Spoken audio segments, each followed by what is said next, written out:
Yeah, we dial it up 24/7, 365. Never stop, never slow down, never close. It's always game time around here. NBC Sports Radio, NBCSportsRadio.com. I'm Jim Daniels, and this is Speaking of Sports. On the other end of the phone line here is the sports professor. That's Rick Horrow. Time for us to talk about the business making, the deal making, the endorsement making work going on in the professional sports world. Good morning, Professor. How are you? Good. I decided to sound like that announcer who cuts the NBC Sports Radio promos every week, so I can make millions like him. That's and right. Not hundreds like you. Oh, you got to. Yeah, you don't want to make hundreds like me, but you got to get that voice way down there. See, it's early in the morning. It works like that for you, right? Either that or pneumonia, like Barry White. All right, let's get to the business. Gosh, it's really a good week. I listen. Anyone who listens to this program for any length of time, they know that you're out of the New England area. You are friends with a lot of people there. You're someone that watches Patriot games from the Crafts box every once in a while. I'm sure you, along with all of your friends, I know you try and separate yourself a little bit because it's the business, but I'm sure you're very pleased with this decision. But I've got to ask you, are you surprised in the decision at all? Well, pleased with a caveat in the sense that I'm a Dolphin fan and spent a lot of time in Miami and know those right? guys. So it's kind of, everybody has his own stake in the game. Yeah, they do. Yeah, clearly. And Jim, I'm a little surprised at the scope of the ruling relative to a complete process victory. We still have no idea about the deflation and how much and all. And you know what? I don't really care anymore because the appeal is a year away at least. If it does go, it'll all be about the process and the judge's interpretation of the process. And here's what I focus on. The NFL franchise values are about $1.5 billion on average, up 23% more than the year before. It's the highest year-over-year increase ever. We have a $5 billion a year payment from television. They like it because net look, between the beginning of training camps and the end of preseason, that's all you talked about. I was up there that Thursday night, as you know. I was up there. We did the show on Sunday morning from New England and on the way to New York. And who would have thought you'd have that much excitement over a preseason Thursday night Game 4 when everybody kind of shuts it down? So now, as we said, we are really ready for some football. One down and 15 more to go this weekend. So that numbers being up 23% over this very turbulent year in the NFL, that pretty much makes them bulletproof, doesn't it?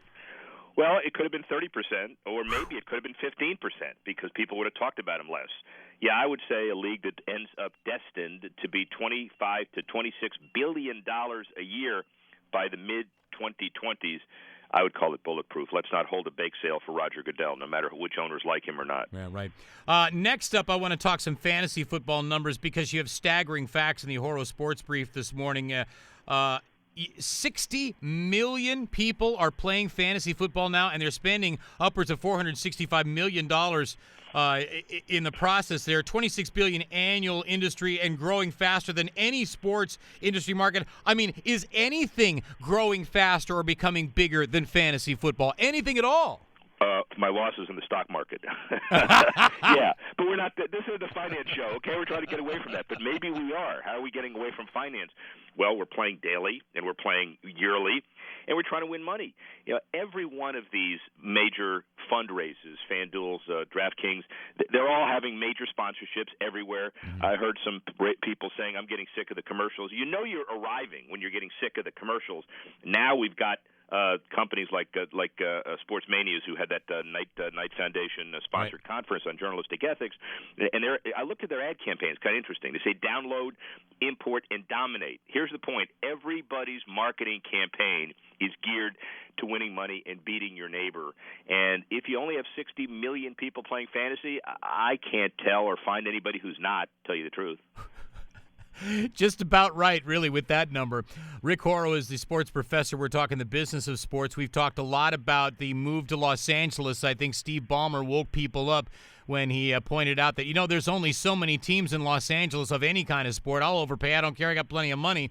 So now it's a battle. It's a race. We've talked about this a lot. I think the latest news in all of this is what happened in San Diego earlier a couple of days. The voters once again have rejected the idea of them paying anything, a single red cent, to pay for a stadium down there. Does this mean that it could be the Chargers now moving into second place to maybe be the other team with the Rams in L.A.? Well, that's what the polls say. The voters rejected, but there's a deadline that came and went that the Chargers say means you can't really get it on the ballot here, and the polls are not very good, as you said.